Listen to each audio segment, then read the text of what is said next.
Thanks for tuning into our message at Coastal Christian Ocean City. If you have any questions or want a little bit more info on anything going on here at Coastal, check out our website, ccoceancity.com. Today, Matthew will be discussing a study, so without further ado, here's Matthew.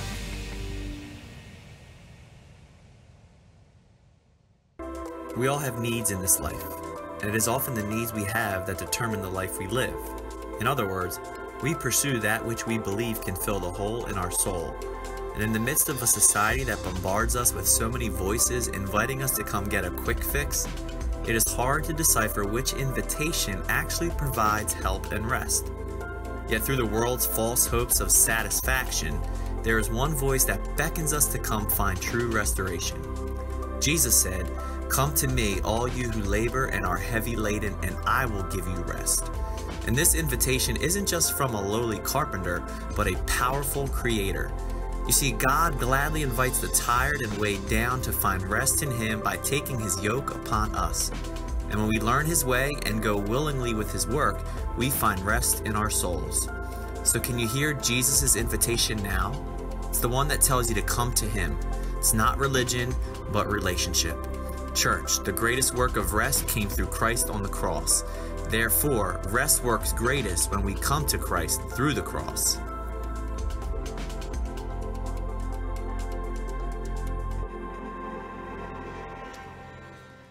Good morning again, church. Good to see you, second service. My name is Matthew Maher. I'm the teaching pastor here in the ministry, and of course, this would be the third service with this particular message, so if you sat through any of them, you'll probably see that it changes from message to message. So we had a Selah earlier this morning, and of course, during the Selah, we're encouraged to tune into the voice of the Lord. And I was focused over there. I got my message already prepared. I delivered it last night, and you're sitting there, and you're saying, all right, Lord, what do you have to say? And He spoke. Right, so the second Selah comes, this service, and the same thing happens. Lord, what do you want me to say to them? And He said, I already spoke. It's the same word you told the first service. You remind them the church is to be the beacon of hope to the world. We don't come to be entertained by worship. We don't come to be motivated by a message. We come to be transformed by the gospel. In other words, being a Christian is not a spectator sport. We're not to be spectators on any given Sunday. We're to be responders. Responding to the gospel when it's delivered. When the Lord on high decided to come low and give me what is called salvation, redemption, restoration, reconciliation, that should move me. That should excite me. That should humble me. I need to be a responder to the gospel. This is good news in a world that is so bent on offering bad news. Amen. The believer, we hold on to what is called the hope of heaven. This heaven that Herb Stubbs is tasting and seeing that the Lord is good for all eternity. But while we're here, we're to champion that same message. But we're tired, aren't we? Many of us are emotionally fatigued, physically exhausted, spiritually weighed down, and we're heavy. And the heaviness of the world literally affects our Christianity. We're paralyzed spiritually.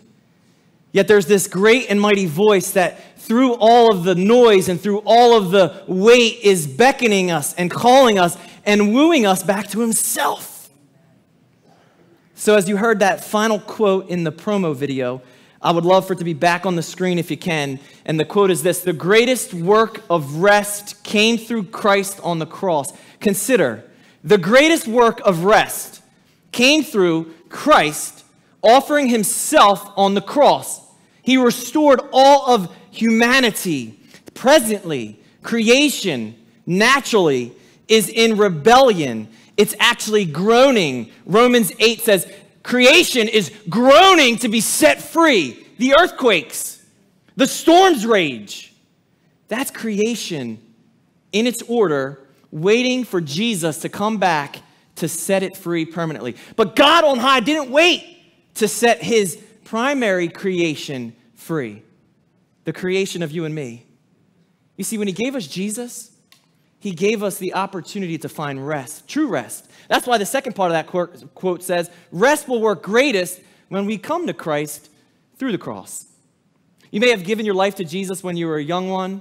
You may have given your life to Jesus last week. Nonetheless, I know this much. Yesterday's faith cannot help me with today's challenges. Amen. That's why the gospel and responding to it is so crucial. I'm going to give a message in all its simplicity, but I'm also going to stress a sense of urgency that we're to respond. When God speaks and he calls out to his creation to come to him, it's because he wants to restore our souls.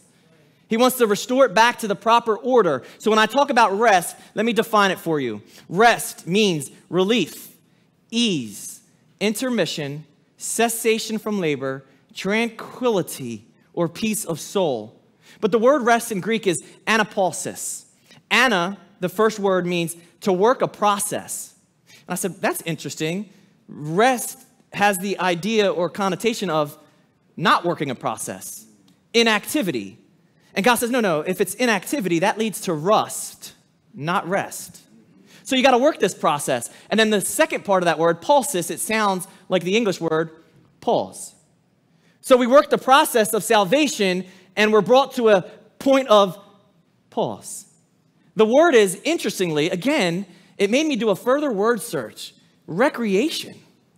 I thought recreation was about activity. And God said, yeah, but the recreation of the soul is the working of the process that leads to a rest and a pause perfectly. It's when your soul is firing on all cylinders. That's the recreation. When you have a recreation or a hobby, it's something you do to bring ease, to relieve stress. That's temporal recreation. Here we have access to eternal recreation. We work the process. We find true rest. Because Jesus says to the people, at a time in history that mirrors today.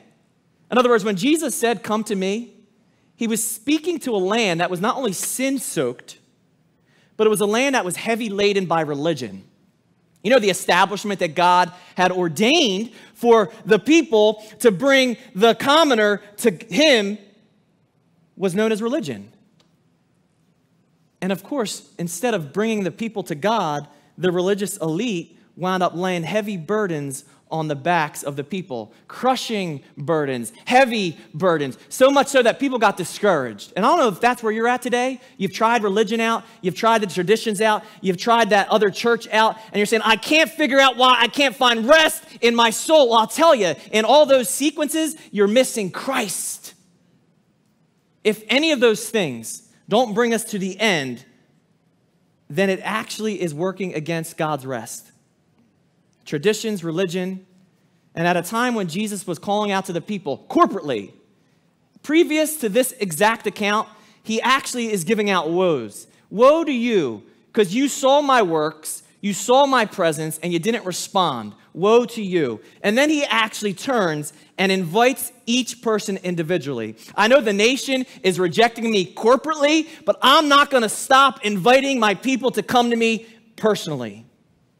Though America is rejecting God corporately, did you know that it is the Christian's responsibility personally to come back to Jesus Christ so we can have the rest in our souls, so we can be the beacon of hope and light in a dark world? I know this text academically. I'm inviting myself and you included to experience the rest of this text intimately. So I'm going to challenge you up front. I don't know what this is going to look like. This is not your typical altar call, but I'm saying at the end of the message, when the final call of God is to come to him, whatever that looks like in your life, if it requires you to jump to your feet, if it requires you to praise him, if it requires you to come up into this open space up here and get at the altar, symbolically telling him you want to come to him, then you do that. You don't let any peer pressure of the people around you to stop you from coming to Jesus. You want to know why? Because he said, come to me. Notice the first three words of this verse. He says, come. He didn't say run, because sometimes you're too tired and you can't do that much. He didn't even say walk, because he wants you to come however you are. Notice he didn't say, hey, you go get yourself together, then you come. Hey, you get off the alcohol. You get off the drugs, and then you can come to me. No, he said, I want you to bring that too. You bring the bottle, you bring the needle, you bring it to me, and I'll take care of your soul. Because you can't do it on your own. Come with your guilt. Come with your shame. come with your sin. You come even with hammer and nail. Because that's how they came when they crucified him. They assaulted him, they beat him, they falsely accused him. Then they brought him to the hill called Calvary. And there were Roman centurions that were deployed. Their expertise was just that. They had done this countless times before. You better believe they had literally dehumanized the process. That's why they were so easily able to put a nail through somebody's ankles and wrists to a wood beam and laugh about it. But what they saw that day was something they never saw before, something they never heard before, because this particular criminal responded differently to the assaults, the persecution, and the pain. In fact, when they hoisted him up, all the assaults verbally came. If you are the Christ, save yourself. And it's amazing because if he chose to save himself, he couldn't have saved us. Amen. But at the base of the cross, after the centurions probably pinned him there and they watched, one of the centurions came to a conclusion. Perhaps it was after he heard this criminal named Jesus call out to the crowd, "Father, forgive them, for they know not what they do." See, that was uncommon, unheard of, that a criminal would yell out, "Father, forgive them." In case you're saying, is he calling Jesus a criminal? I am. Because he stole hearts on that day. The greatest thievery of all was to steal the hearts of men. Yet the conclusion that the centurion came to with hammer and nail, at the end of hearing Jesus speak passionately about forgiveness, he said, "Truly, this man was the Son of God." You see, he came even with hammer and nail. You come even with hammer and nail. You come to give that directly at him because you're mad at God, but you just come because that's what he wants. Amen. He'll take care of it from there. But come to me, he said, because it's not a command to come to church. Many of us, that's all we have done our entire lives. We've just come to church, but we never really came to Christ. This isn't a command to come to Bible study. Make sure you plug into your midweek home group, your connect group. This isn't a command. Hey, make sure you go to therapy. You go get your counseling in. You read that newest book. This command is come to Jesus. Jesus alone. Now, all those things, they're good. Do not hear what I did not say. Those are good mediums and vehicles to bring you to Christ. All of them, church, small group, reading books. But if they don't lead you to him, they are actually pointless. You know how often we come in through these doors into this building and completely miss the presence of God's being? You know how easy it is to go to a Bible study but never go deeper in it in discipleship? You know how guilty all of us are for being spectators and not responders? Yet Jesus says, no, come to me, all who labor and are heavy laden, and I will give you rest. The command to come to me is Jesus saying, come here now. In other words, don't put it off. Don't use the excuse of the enemy saying, hey, you get your life together before you come to him. He's not going to receive you the way you are. You're so jacked up and messed up, God can't use you. No, Jesus says, I want all of you. Come to me. Now, I don't know what needs you have this morning. I can probably list off a million different needs. The need for a better set of circumstances, the need for a better spouse, the need for more money in my bank account, the needs that I have on a daily basis. But I am convinced that our greatest need in life is to come to Jesus Christ. Amen. No other need. Because when you get that need fulfilled, all of those things in life fall into place. Seek first the kingdom of God and his righteousness. And all these things you're worried about, God will add them to you. Our greatest need is to come. Now, this Jesus Christ, this Jesus was a very common name. It means the Lord saves. The label Christ is not his last name. It's not Jesus, last name Christ. Christ is his office. It's like the president steps into his office over the United States of America. Well, Jesus stepped into his office called Christ. It means anointed one. It means Messiah. It was the prophesied coming one, the one who would restore all things back to their order, the one that would offer salvation, the one that was anointed by the Holy Spirit, the one who isn't just a lowly carpenter, the one who is actually a powerful creator. Do you understand? Jesus was not just a teacher. He was not just a miracle worker. He was not just a carpenter. He was actually the creator who divinely condescended and came down and entered into humanity. The mind of man should explode considering God came down and entered into his creation. Do you understand? The painter got done painting and entered his own painting. The potter got done shaping and entered into his own clay. John would write, in the beginning was the Word, and the Word was with God, and the Word was God. He was in the beginning with God.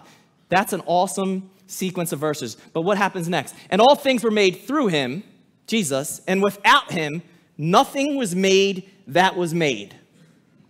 Paul would write in Colossians the same idea, that Jesus is the image of the invisible God. Then he would write, all things were made through him and for him, and he is before all things, and in him all things consist. The word consist means held together. In other words, the molecules that make you, you, the atoms that you can't see, God holds them together. Jesus Christ holds them in the palm of his hand together. The universe, the expanse, the stars, the planets, God holds them together. And when he decides to let it all go, the sky will roll back, and those who have not trusted their life to those hands will fall apart.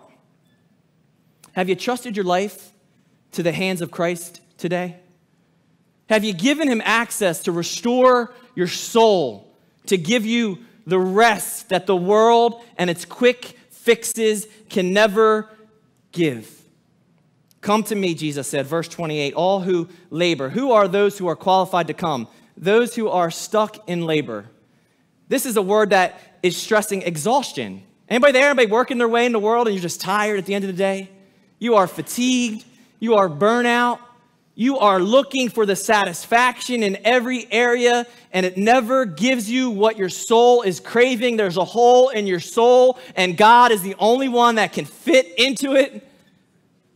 The word labor comes to us in Exodus chapter 5, where the Israelites are in slavery in Egypt. And the Pharaoh has added an extra burden or task upon the people. And in the text it says, and they were baking bricks in the blistering hot sun to build the monuments of Egypt, and they labored. It's the word. And I think about that practically, how in the world, Pharaoh is a terrible taskmaster. He'll put more loads on my back, and I'll set out to get the satisfaction, to get the corner office, to get the bigger pay grade, to grow in my salary. I'll set out to fix my own relationship with my hands, and at the end of the process, I am exhausted. I am worn out. I am so tired. How about the young ones in here? You guys are laboring to be known on the social media world. You're laboring for more likes, you're laboring for more followers, and you're going to such great lengths to post the next picture. The world has you wrapped, taking you further, deeper. You know, the devil takes you further than you ever wanted to stray. The devil keeps you longer than you ever wanted to stay. And that devil, he will cost you more than you ever wanted to pay. And we're laboring and we're exhausted. We are like the two guys who are on a tandem bike riding up a hill. They got to the top. The one on the front, exhausted, turned to the guy in the back and said, that was the hardest thing I've ever done. My legs are burning. It felt like we were going to fall back the entire time. And the guy in the back said, I know. That's why I kept the brakes on.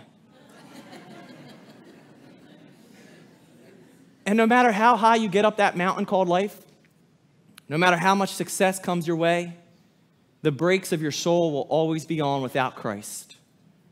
You'll burn out faster. You will be exhausted. That's why sowing to the world may appear to enhance you, but its reaping will only serve to enslave you. It'll just capture you. Sowing to the world.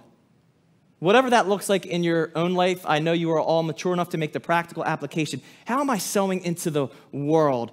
Many of us sow into the world because of material things, because of prosperity, because of what we want to possess, possession-wise. And Jesus has something to say about that. In fact, it says, one from the crowd said to Jesus, "Teacher, tell my brother to divide the inheritance between us." Jesus said to him, "Man, who made me a judge or an arbitrator over you?" And then he said to them, "Take heed and beware of covetousness, for one's life does not consist in the abundance of the things he possesses." One's life is not made up of the car they drive, the house they own, the materials they possess. One's life does not consist in these things materially. And I'm sowing into the world so that I can have a bigger bank account, so that I can have more real estate, so I can have nicer clothes. And at the end of the process, what I sowed begins to grow, and I turn around and I'm a slave. And I thought I owned the possession, but I've learned that the possession is owning me. Jesus then continued telling a parable. He spoke a parable to them, saying, "The ground of a certain rich man yielded plentifully. He sowed greatly. And he thought within himself, saying, 'What shall I do, since I have no room to store my crops?'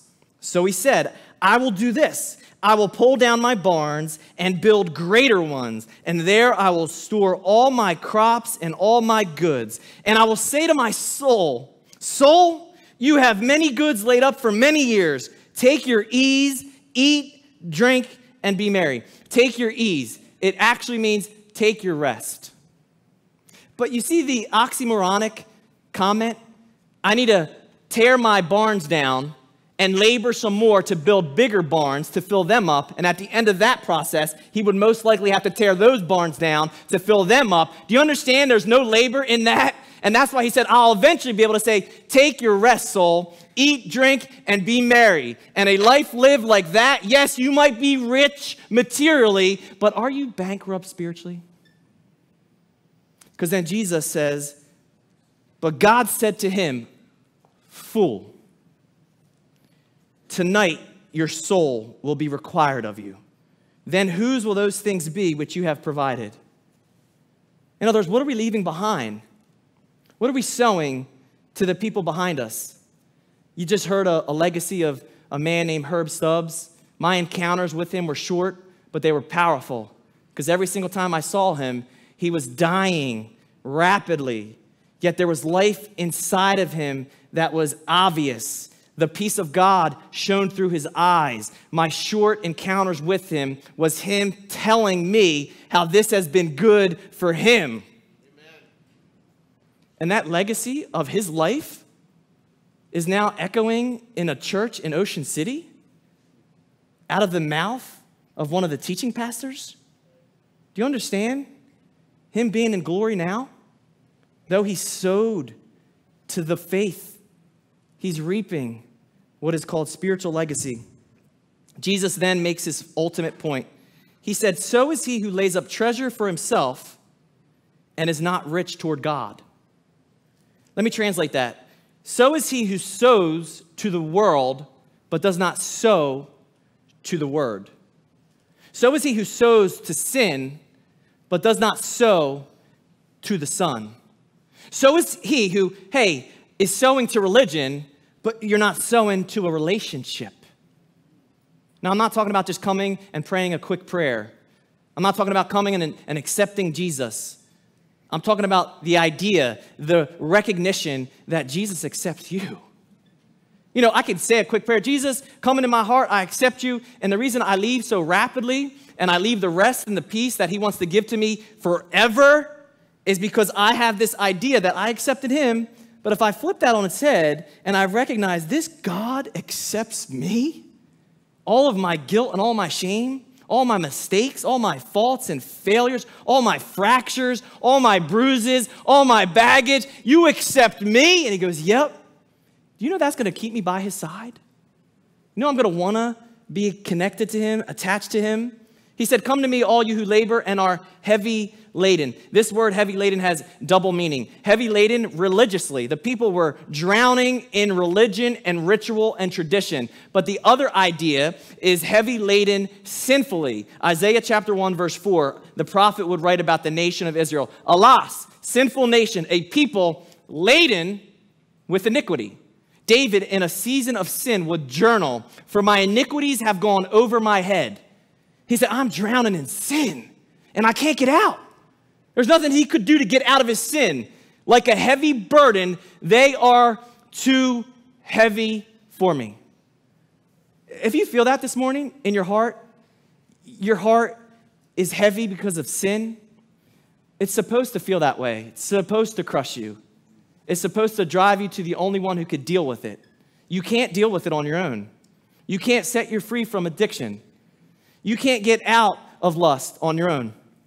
You can't remove the anger that comes upon you so quickly. You can't do it. It's supposed to drive you to the only one who can. The sin-soaked soul can never be too drenched for the cross to wring it out. Come to me, Jesus said. Are you tired? Are you exhausted? Are you heavy in your sin? Is it weighing you down? Is it drowning you? Is it keeping you up restless at night? Jesus says, I want you. Those are the qualifications to come to Jesus. We can come to our Savior knowing that the cross has overcome every failure. Come to me, because while the world works us and sin weighs on us, Jesus still waits for us to come to him.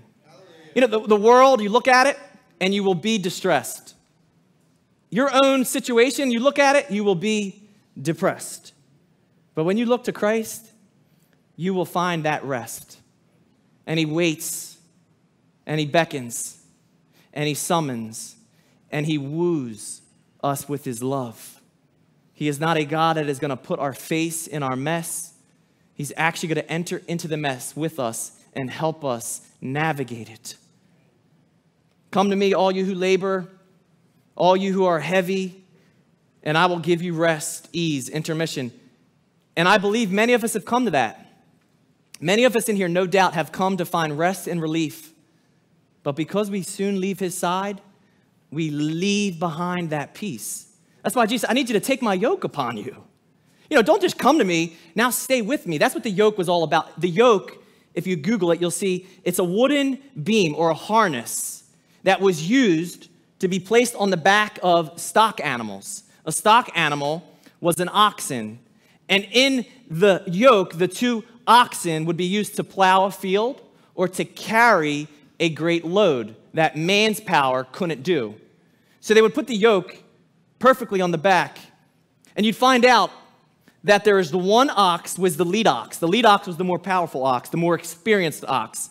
And the other one was a young ox, an inexperienced ox, a weaker ox. And all the weaker ox had to do was link up or yoke with the stronger ox. And the stronger ox would take a majority of the weight and the burden. And all the younger ox had to do was simply go with the flow. Do you understand when Jesus said, take my yoke upon you? He's saying, I'll take this. I got this.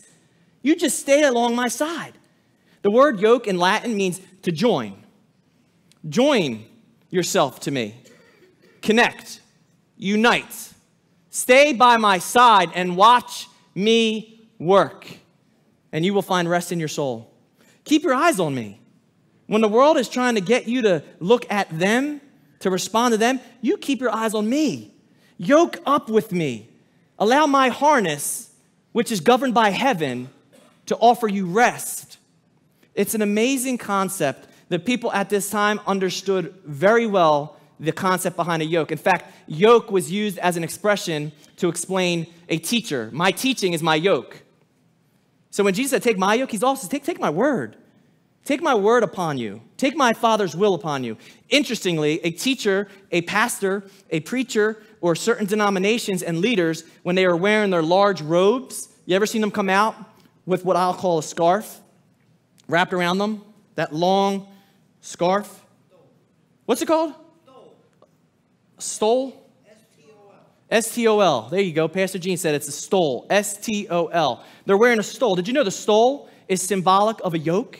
Because if I was to put my arms under the stole and just wrap it up like this on my back, it is symbolic of a yoke.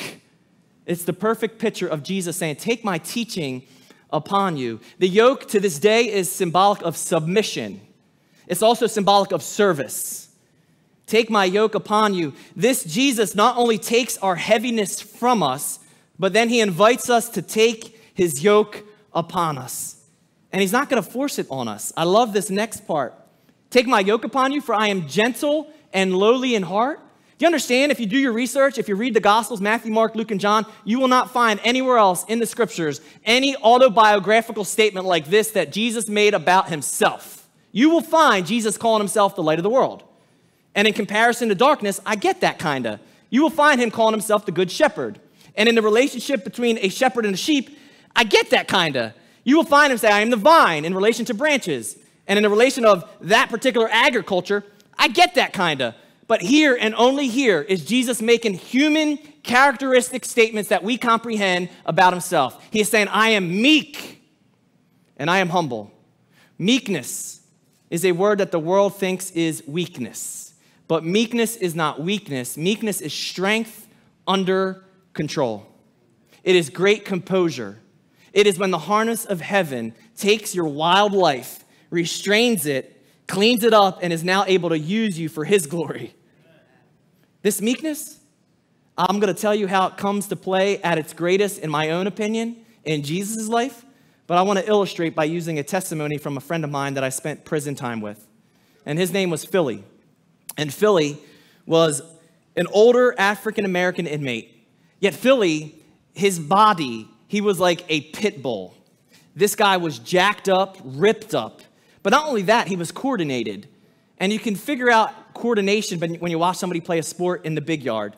And this guy not only could do hundreds of pull-ups, and he was short, strong as a bull, but he was coordinated. He was a martial artist. And you could see him kind of messing around, shadow boxing and throwing some punches. This guy's a bad dude, but he was a Christian. And he was a humble servant.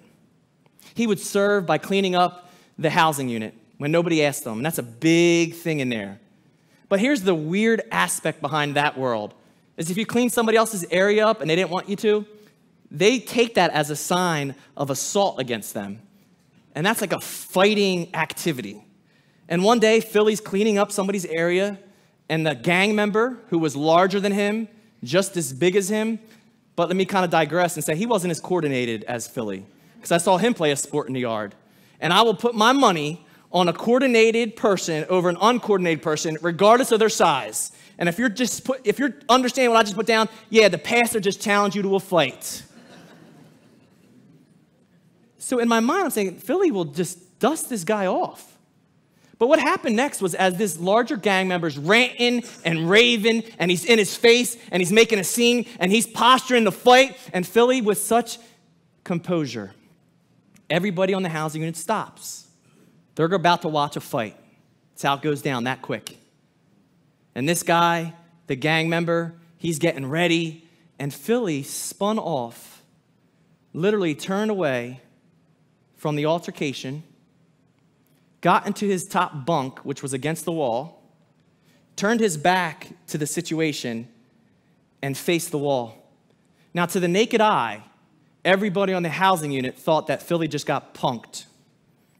The gang member hung the banner of victory as he ranted and raved even more. Yeah, that's what I thought. And he's going off. And here what I saw was something totally different. Knowing Philly's strength, knowing Philly's ability to handle himself, when they thought the strong one was the one that apparently stuck up for himself, and the weak one was the one that got punked, I see them as seeing the strong one as the wrong one, because the strong one was the one that maintained his composure, who had such strength about him, yet was totally under control. In fact, he retired and was able to see another day in God's amazing grace because he did not feed into the flesh. Do you understand how hard that is? It's easy to respond with a wayward comment. It's easy to respond in anger. It's easy to respond physically. The truest strength comes to play when the person who knows they can respond in that way actually subdues themselves, humbles themselves, retires themselves to the Holy Spirit. That's meekness. Jesus was meek. You see, this scene unfolds. You got the Creator who's wrapped in flesh, being accused falsely, being hit and beat violently. And in all of that, he demonstrated such meekness because he could have responded in all of his glory, and the people would have been totally humbled in his presence. In fact, he stood before Pontius Pilate, and Pontius Pilate was asking him questions. And the text tells us that Jesus answered him not a word. And then Pontius Pilate said, "Don't you know I have the power to crucify you or set you free?" And Jesus, with all humility, said, "You have no power at all against me, except for what my Father in heaven has given you." And then earlier, when he was talking about being the good shepherd, teaching, he made a statement that said, "No one takes my life from me, but I lay it down of myself. I have power to lay it down, and I have power to take it again. Only God has the power to lay down his life. No one takes my life from me." It may look as if they took it from me, but Jesus was not taken by death. Jesus took death. He didn't say, "I am finished." He said, "It is finished. When I'm done accomplishing redemption, I'm going home with my daddy." He also said, in the Garden of Gethsemane, you got crazy Peter, impulsive Peter, who's a fisherman, should not have been able to wield a sword of any kind. And I am convinced that's why he took it out recklessly. And it says he thrashed off the ear of the high priest's servant named Malchus. I digress because I love that part. I picture the ear falling to the ground, the guy grabbing it, and it says Jesus, in another account, did a miracle. He picked up the ear and he put it back on the head. On that day, there should have been 4 crosses on Calvary, 1 including Peter. But Jesus cleans up our mistakes. He enters into our mess and he says, "There's no evidence against you, Peter," and he puts it back on the head of the high priest. That's amazing grace. The illustration, of course, includes the idea there's no evidence against you. When the enemy comes and say, "They did this," Jesus said, "I cleaned that up. There's no evidence." He went behind you and he cleaned it. But as Peter did that, Jesus said, "Peter, if you live by the sword, you die by the sword." And then he said this, which often doesn't get a lot of airtime. He said, "Don't you know if I called out to my Father, he would deploy 12 legions of angels?" You know how many that is? That's 72,000 angels. Now, in the Old Testament, one angel was able to annihilate 185,000 Assyrians. One angel. What would 72,000 angels do at Jesus' disposal? But do you understand, even though he had access to that, he maintained his surrender to his Father's will? That's meekness. Then he said, "I'm humble or lowly in heart." This idea behind humility is not thinking less of yourself. I'm not to be a floor rug that people just step on. "Oh, you can go in front of me. I'm just so humble." There's fake humility, or it's the person that doesn't think of themselves at all. That's humility. It's not thinking less of yourself. It's thinking of yourself less. It's like, I'm not even thinking about myself. That's why I'm able to serve and help and do. I'm not thinking of me. I'm thinking of you. That's Jesus. At every step, he thought of the people. What are your needs? How can I show you my love, compassion? How can I heal? How can I show you that I am God, wanting to bring my creation back to myself?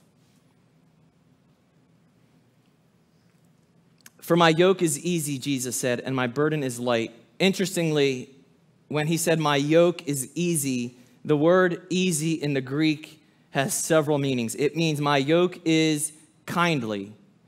My yoke is benevolent.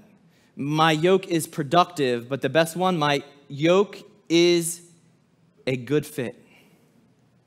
This yoke, you see what would happen if they put a yoke on the back of an oxen that didn't fit their shoulders? That oxen would fight it. It wouldn't be productive at all. It would actually fight its way out. Interestingly, Joseph, Jesus' stepdaddy, was said to be a carpenter. And the idea was Jesus followed in his stepdaddy's occupation as a carpenter himself. Matthew 13 actually tells us Joseph was a tekton, a carpenter, which is a finisher, not a framer. There are two types of carpenters. One carpenter frames stuff in buildings. The other carpenter comes alongside of him and finishes, custom fits things. And it says that Jesus and his shop was one who custom fitted yokes. They would actually bring him the yoke with the dimensions, and he would perfectly design it, custom fit it to fit perfectly on the back of the oxen. And if you don't get what I'm putting down, God has custom fitted your yoke perfectly to you. There's not a single person in here that could take your yoke. God gave it to you perfectly. Remember a story I read devotionally. A woman complained about her cross that she was asked to bear. Every day she grumbled and complained her way through it. She looked out and desired other people's crosses. She did not want that one cross. She didn't like it. She didn't like the way it looked. So she, in a dream at night, entered into a storehouse where there were crosses filled. She thought that she could look around and shop for a better cross. She put her cross down. The first one she saw was gold-plated, beautifully adorned. The gold shined. There were gems and rubies. She said, that cross is better than my old cross. So she picked it up, but as she picked it up, she was crushed under the weight of the gold cross. She had to drop it immediately. You see, in that moment, the point is you see other people bearing these beautiful crosses with gold, and you envy what they have. You envy their life. You envy their blessings. What you do not know is the weight that that cross has on that life. Then she saw another cross. This one was wrapped in flowers. She said, I certainly can't bear the weight of the gold cross, but this beautiful cross, more decorative, I want that cross. She picked it up, and as she put it on her back, she did not know that the flowers came with thorns, and the thorns stuck into her skin, and she quickly threw that cross off.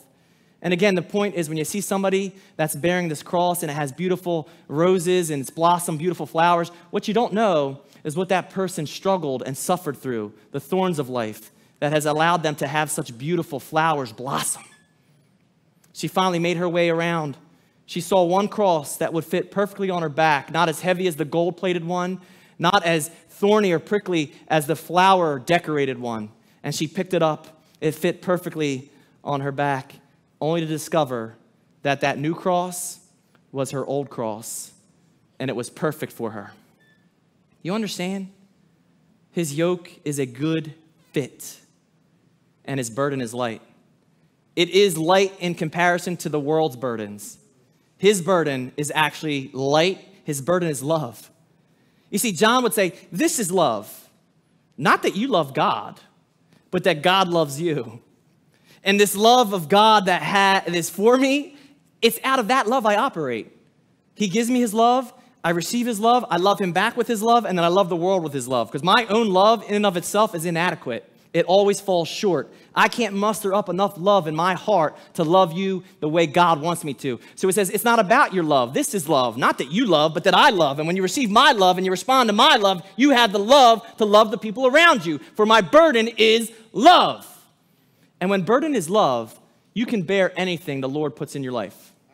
See, two brothers playing basketball. One sprained his ankle. The other brother hoisted him over his shoulders and decided to carry him all the way home. As they got past a bus stop, an older gentleman said, wow, Sonny, that looks like a heavy load you're carrying. And he said, no, mister, he ain't heavy. He's my brother. And if you didn't laugh at that, you just gave away that you have no idea that that is a song. If you did laugh at that, you just gave away your age. He ain't heavy, he's my brother. In other words, I can carry this weight because of love.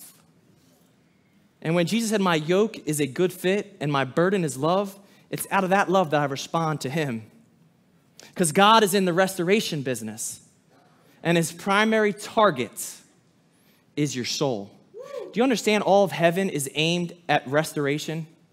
While the world is competing against God's restoration, The world is trying to add worry and anxiety and stress to your soul. It's trying to weigh you down. It's trying to bend you out of shape. Yet all of heaven is responding to the soul that comes to Jesus. Now you can be a spectator this morning, or you can be a responder to the gospel this morning. Because it's not what you know yesterday.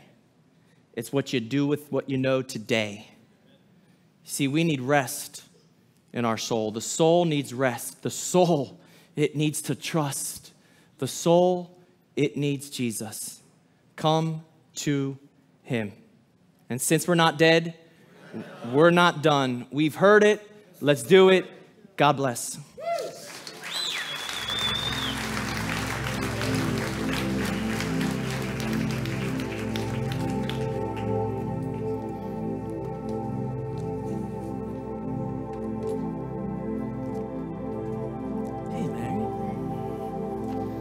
Sorry, guys, I just get excited.